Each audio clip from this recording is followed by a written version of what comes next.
कभी कभी मनुष्य को लगता है कि दान का अर्थ केवल बाहर की किसी वस्तु को छोड़ना है। कोई सोना दे देते हैं, कोई धन, कोई वस्त्र दे देते हैं, और यह सोच क्योंकि उसने बहुत बड़ा त्याग किया है। पर मानव की आत्मा की परतों को थोड़ा भी छुआ है जिसने, वह जानता है सबसे कठिन दान कभी भी वस्तु का दान नहीं होता।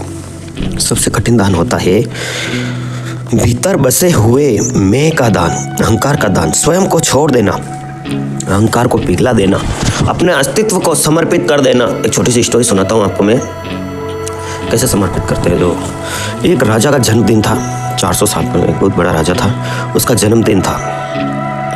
बड़े बड़े लोग आकर्षक गिफ्ट लेकर जा रहे थे। राजा बहुत ही परम मेधावी और धार्मिक था और सभी उससे प्यार करते थे। कोई सोना ले जा रहा था गिफ्ट में, कोई कोच, कोई कलाकृतियाँ। एक फकीर जैसा दिखने वाला भिखारी संत, वह अंदर घुसने लगा कि मैं भी राजा को कुछ देना चाहता हूँ।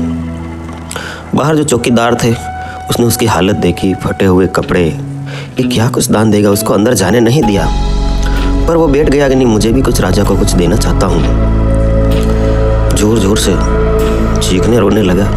तब राजा ने कहा आने दो इसको, फकीर है तो क्या हुआ, आने दो, कुछ लाया होगा। तब वो फकीर फटे पुराने कपड़ों में राजा के पास गया। जब लोग बड़े बड़े मूल्यवान गिफ्ट दे रहे थे, उपहार दे रहे थे, तो उसने राजा की आंखों में देखा उस फकीर ने, और फिर आसमान की ओर ऊपर देखा और सिर्फ ये बोला, ध्यान से सुनिएगा, हे परम पिता परमेश्वर, मेरी जिंदगी के कुछ बचे कुछ दिन इन राजा को समर्पित करना चाहता हूँ। मेरा जीवन मैं राजा को समर्पित करता हूँ। और उसी समय उस फकीर के प्राण निकल गए, वह मर गया। और राजा देखकर आश्चर्यचकित हुआ, ऐसा अफवार, ऐसा गिफ्ट जिसने अपनी उम्र मुझे दान दे दी। ये पूरी स्टोरी सुननी है तो आप हमारा आई बटन में लिंक देख सकते हैं, ध्यान योगी मोटिवेशन में। चलते हैं मेन स्टोरी की ओर। अस्तित्व को समर्पित कर देना, यही समझा जा सकता है जिसने जीवन को भीतर से देखा हो। आज जब हम बर्बरी की कथा में प्रवेश करते हैं तो यह कथा केवल किसी योद्धा की नहीं, यह कथा ऐसे हृदय की है जो दान को केवल हाथों से नहीं, हृदय की आत्मा से जानता है। बर्बरी का नाम लेते ही एक विचित्र सी शांति उठती है, जिससे कोई जंगल के बीच खड़ा हो, चारों ओर हवा बह रही हो और कोई युवा धनुर्धर आंखें बंद किए हुए आकाश को निहार रहा हो। उसकी आत्मा में ऐसी निर्मलता थी, शक्ति उसके लिए गर्व का साधन नहीं बल्कि जिम्मेदारी का मार्ग थी। यह शक्ति को बोझ नहीं मानता था, शक्ति को वह अपने भीतर की करुणा के साथ बांध कर रखता था। यही करुणा उसे असाधारण बनाती है। बर्बरिक भीम के पुत्र घटोत्कच के पुत्र थे, पर वह वंश उन्हें महान नहीं बनाता था। महान बनाता था उनका हृदय, जो बचपन से ही किसी साधक की तरह तड़पता था। कहा जाता है कि छोटी अवस्था से ही वह तीरंदाजी में ऐसे निपुण थे कि साधारण अभ्यास ही उनके लिए एक ध्यान की अनुभूति बन जाती थी। बहुत कम लोग यह समझते हैं कि युद्ध कला केवल बाहरी तकनीक नहीं होती, यह भीतर की निष्ठा, एकाग्रता और समर्पण का प्रतिबिंब होती।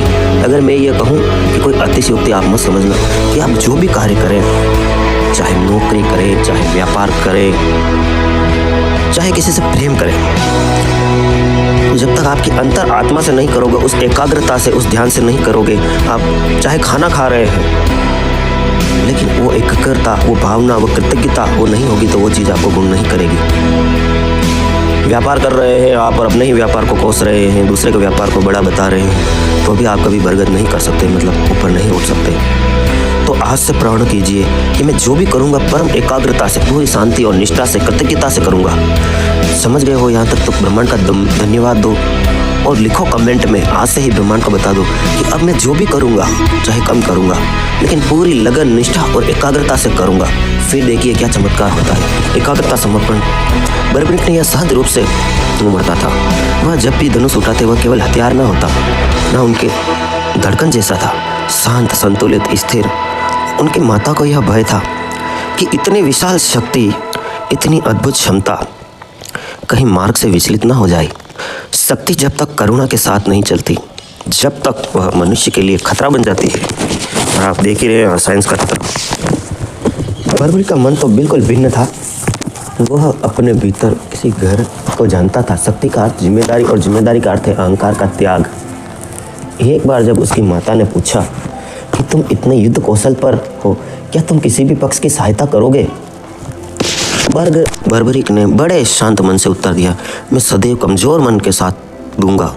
जहाँ अन्याय होगा वहाँ न्याय के लिए खड़ा रहूंगा। यह उत्तर सुनकर उनकी माता ने न केवल आशीर्वाद नहीं दिया, उन्होंने भीतर ही कहीं एक प्रार्थना की, ईश्वर इस बालक की मासूम दृष्टि की रक्षा करे। उनकी यही प्रतिज्ञा उन्हें विशेष बनाती है। यह प्रतिज्ञा उनके जीवन की दिशा को बदलने वाली थी। संसार में बहुत लोग शक्तिशाली बन जाते हैं, पर किसी का हृदय शक्तिशाली होता है, यह दुर्लभ है। बर्बरिक की शक्ति में यह दुर्लभता आती है। यह अज्ञता में नहीं, विनम्रता में थी। समय बीतता गया और बर्बरिक की प्रसिद्धि फैलने लगी। उनका तीर चलाने का ढंग अद्भुत था। कहा जाता है कि उनका तीर लक्ष्य को ढूंढता नहीं था, लक्ष्य उनके तीर को बुलाता था। कितनी अच्छी बात है। और इस अद्भुत कला का रहस्य था उनका 3 बाण। यह 3 बाण केवल बाण नहीं थे, यह 3 प्रतीक थे, 3 धारणाएं, 3 संकल्प, 3 शक्तियाँ। एक बाण जो पहचान करता था, दूसरा जो कार्य पूरा करता था और तीसरा जो लौट आता था। यह केवल युद्धक तकनीक की बात नहीं है, यह एक आध्यात्मिक संदेश है।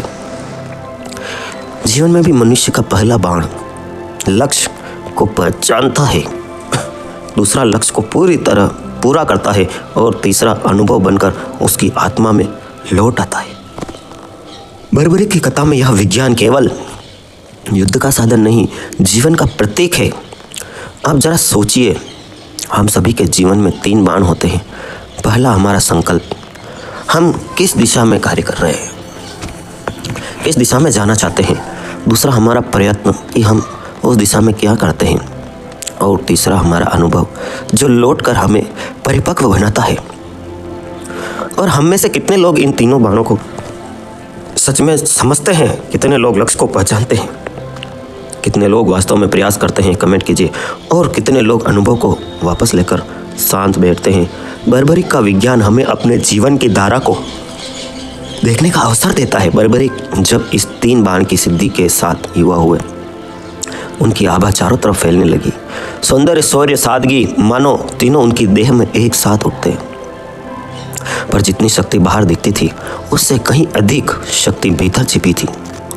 शक्ति जो विनम्रता में बसती है। कोई जो भीतर नम्र हो वही सच में मजबूत बन सकता है। यह बात बर्बरिक के हर कार्य में दिखाई देती थी। इसी समय महाभारत का विशाल युद्ध सृष्टि के क्षितिज पर उभरने लगा। धर्म और अधर्म के मार्ग टकराने लगे। ऐसी घड़ी में हर शक्तिशाली व्यक्ति से अपेक्षा थी कि वह किसी पक्ष का साथ दे। बर्बरिक भी यह सुनकर तैयार हुए कि यदि कहीं युद्ध का समय आया तो वे उसी के साथ खड़े होंगे जो कमज़ोर होगा। पर इस प्रतिज्ञा में एक गहरा रहस्य छिपा था, क्योंकि युद्ध में कमज़ोर कौन है? जो हारने वाला दिखता है, जो संख्या में कम है, या जो सच के मार्ग पर है। क्या कमज़ोर की सहायता करना हमेशा न्याय की सहायता करना है? यह प्रश्न गहरा है। बर्बरिक की प्रतीक्षा मासूम थी, लेकिन इस मासूमियत में सच्ची मानवता छिपी थी। इतना सुनते ही भीतर से एक शांति उठती है। एक सरल मन अपने भीतर कोई प्रतिज्ञा करता है और वह प्रतिज्ञा दुनिया में बड़ी लगती है। बर्बरिक की प्रतिज्ञा भी ऐसी ही थी, पारदर्शी, स्वच्छ, निर्द्वंद। और उसी प्रतिज्ञा ने कृष्ण को आकर्षित किया। कृष्ण को पता था कि यह बालक केवल योद्धा नहीं है, यह बालक एक दर्पण है जिसमें मानव हृदय की सच्चाई दिखाई देती है। और यह सच्चाई इतनी शक्तिशाली थी कि स्वयं कृष्ण को भी उसकी परीक्षा लेनी पड़ी। भगवान कृष्ण वेश बदलकर बर्बरिक के सामने आए। बर्बरिक ने उन्हें पहचानने का प्रयास नहीं किया, क्योंकि उनका स्वभाव ही ऐसा था। दूसरों के वस्त्र, वेश, पद, किसी चीज़ को देखकर निर्णय नहीं करते थे, वे मन को देखते थे। और कृष्ण का मन गहरा था, समुद्र की तरह असीम। कृष्ण ने उनसे पूछा, युवा, तुम किसके पक्ष में हो? युद्ध करोगे? बर्बरिक ने मुस्कुराते हुए कहा, मैं सदैव कमज़ोर का साथ दूंगा। कृष्ण ने फिर पूछा, यदि कमज़ोर बदल जाए, यदि युद्ध में पक्ष बदलता रहे, बार्बरिक ने कहा, तब भी मैं कमज़ोर के साथ रहूँगा, चाहे वह कोई भी हो। यह उत्तर असाधारण था, क्योंकि इस उत्तर में नीति का टकराव दिखाई दे रहा था। यदि बार्बरिक युद्ध में उतरते तो युद्ध कभी पूरा नहीं हो सकता था, क्योंकि हर बार जब कोई पक्ष कमज़ोर होता, बार्बरिक उसकी सहायता करते, बैलेंस करने पहुंच जाते और ऐसी स्थिति में युद्ध अंतहीन हो जाता। कृष्ण मन ही मन समझ गए कि इस युवक की शक्ति, उसकी नीयत, उसकी सरलता अद्भुत है, पर इस अद्भुतता में एक समस्या छिपी हुई है। निर्दोषता कभी कभी पूरी दुनिया का संतुलन उलट सकती है। कृष्ण जानते हैं कि इस युवक की शक्ति इतनी विशाल है कि इसे रोकना भी आवश्यक है, पर ऐसा करने से उन्हें ऐसा मार्ग चुनना था जिसमें लोगों का एहसास ना हो उसमें कुछ छीना जा रहा है, बल्कि उसे लगे कि वह अपना जीवन किसी और इस सच्चाई को समर्पित कर रहा है। कभी कभी जीवन में ऐसे मोड़ आते हैं जहाँ शक्ति भी कम पड़ जाती है, बुद्धि भी, अनुभव भी। उस समय केवल हृदय की शुद्धता काम आती है।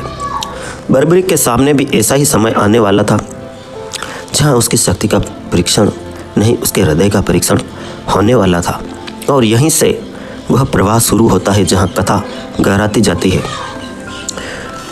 बार्बरिक का मन शांत था, जैसे कोई साधन ध्यान में बैठा हो। सामने खड़े हुए कृष्ण मुस्कुराते रहे, जैसे उन्हें सब पता तब समझ में आ रहा है, और फिर भी वे कुछ भी कहने की जल्दी में नहीं थे। ऐसे ही दो महान आत्माओं की नज़रें मिली, भीतर मासूम समर्पण, दूसरे के भीतर सर्वज्ञ साक्षी भाव, और इसी मिलन से यह कथा जन्म लेती है,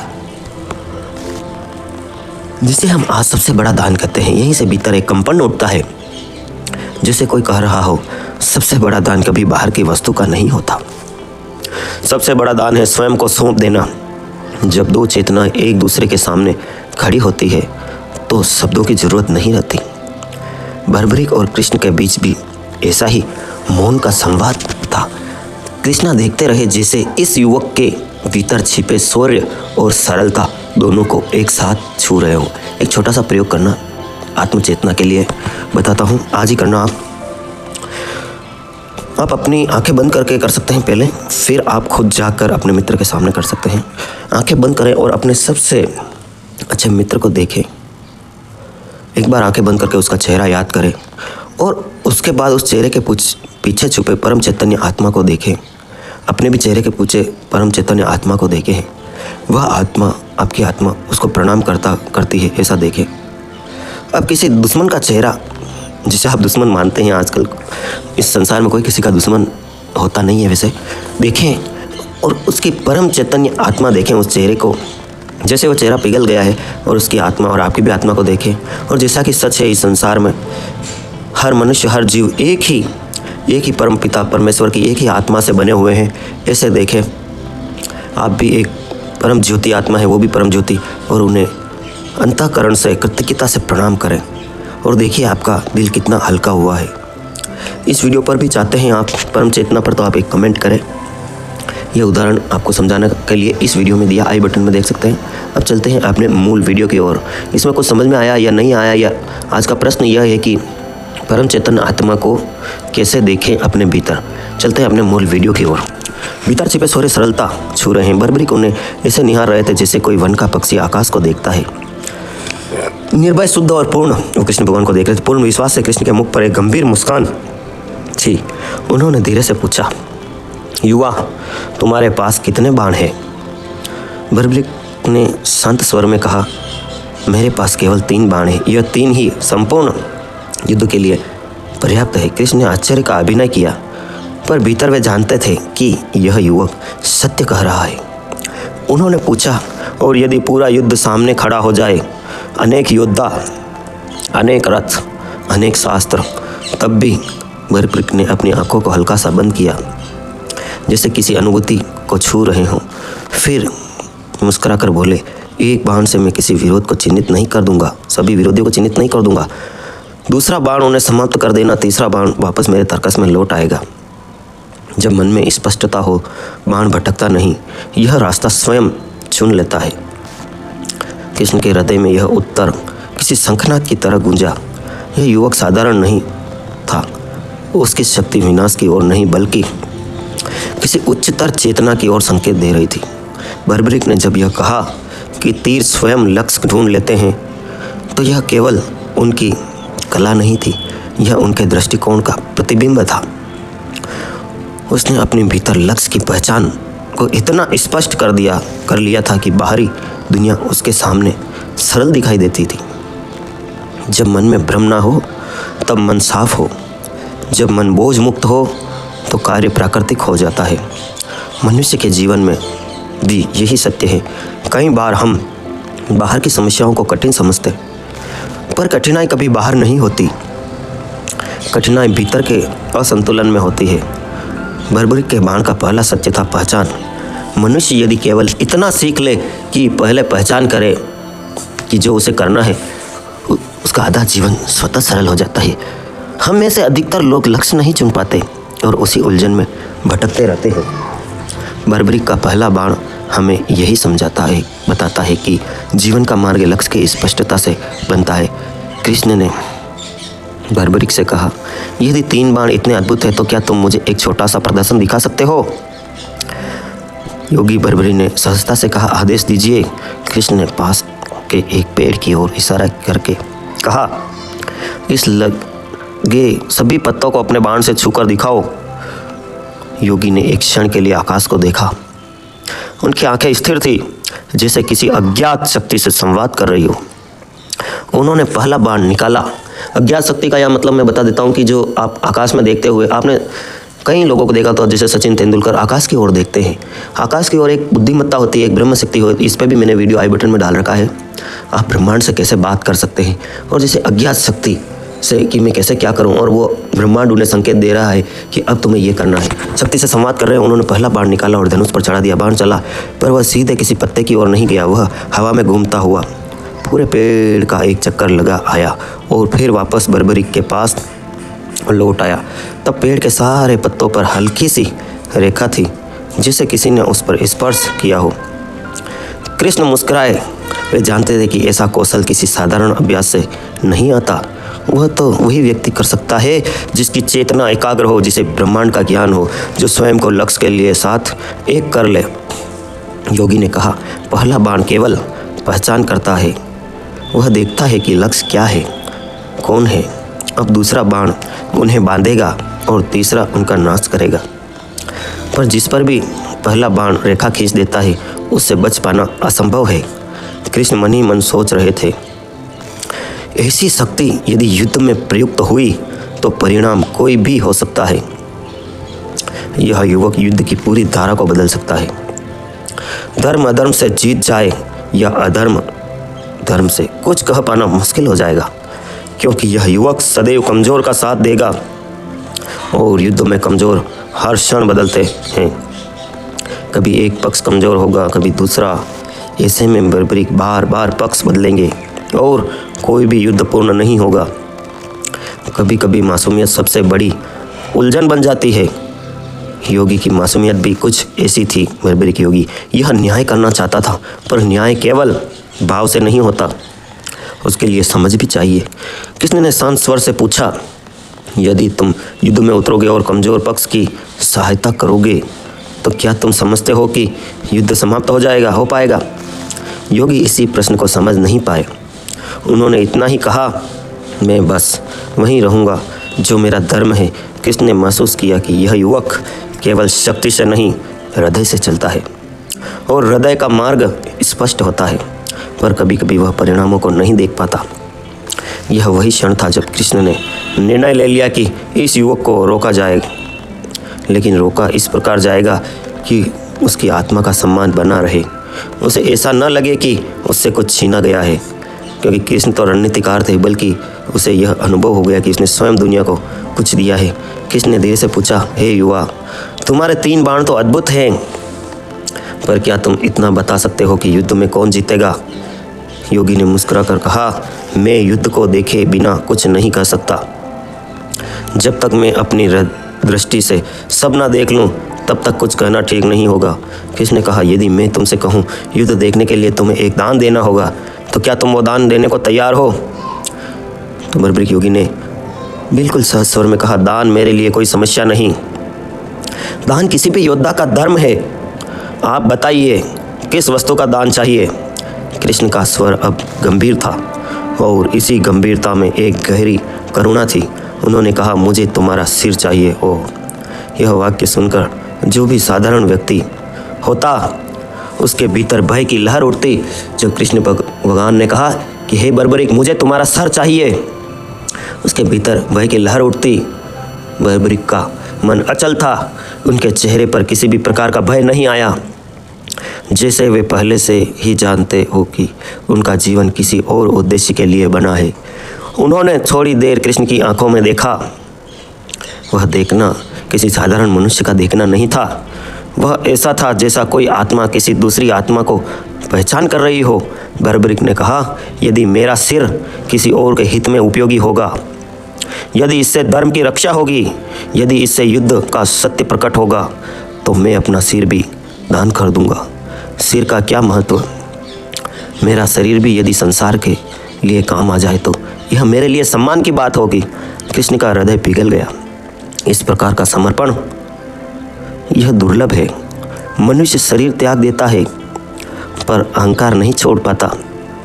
इस युवक ने शरीर को तो क्षण भर में छोड़ ही दिया, अहंकार का भी नाम तक नहीं लिया। दुनिया में ऐसे कितने होंगे इस पृथ्वी पर जो कहें कि मैं अपने शरीर से अधिक मूल्यवान संसार को मानता हूँ। यहाँ से बर्बरिक की कथा एक ऐसे मोड़ पर पहुँचती है जहाँ शक्ति का अर्थ बदल जाता है। अब कथा केवल युद्ध क्षमता की नहीं रही, अब कथा बन गई है समर्पण की। बर्बरिक ने कृष्ण से कहा, केवल निवेदन किया, मेरी इच्छा है कि मेरा सिर युद्ध को देख सके। मैं यह जानना चाहता हूँ कि सत्य में युद्ध कैसे होता है, कौन लड़ता है, कौन जीतता है, कौन हारता है, मनुष्य की शक्ति कितनी होती है और ईश्वर की लीला कितनी। कृष्ण ने आंखें बंद कर ली। इस युवक की सरल प्रार्थना उनके हृदय को छू गई। उन्होंने वचन दिया। आगे का पार्ट देखने के लिए आप कमेंट में पार्ट 2 लिखें। आपका दिन मंगलमय हो। आप सबके भीतर बैठे हुए परमपिता परमेश्वर को प्रणाम करता हूँ। This video is sponsored by Dwarkadhish electric and power tools and refrigeration and RO purifier original spare parts wholesale, Changeri road, Fateh Nagar 9782504860। For advertising please contact us. Thanks for watch. Love you all friends. क्या बात ये subscribe करो, वो जो लाल वाला button है उसके साथ स्कैम करो या फिर महफिल जमाओ, मुझे नहीं पता, बस क्लिक हो जाना चाहिए। अब मैं भी चाह रहा हूँ मुझे Dwarkadhish electric and power tools, Fateh Nagar, ward 14। सभी प्रकार के खर्राटे, fan, cooler, spare, ICU, Orient, पंखे, सिगड़ी, सभी प्रकार की कूलर मोटरें के होलसेल विक्रेता। Power tools, spare parts, fridge, AC parts, bulb, tubelight एवं सब तरह के मिक्सर होलसेल रेट पर। Dwarkadhish electric and power tools, Changeri road, Fateh Nagar. आपकी अपनी शॉप, हाउस फॉर रेंट।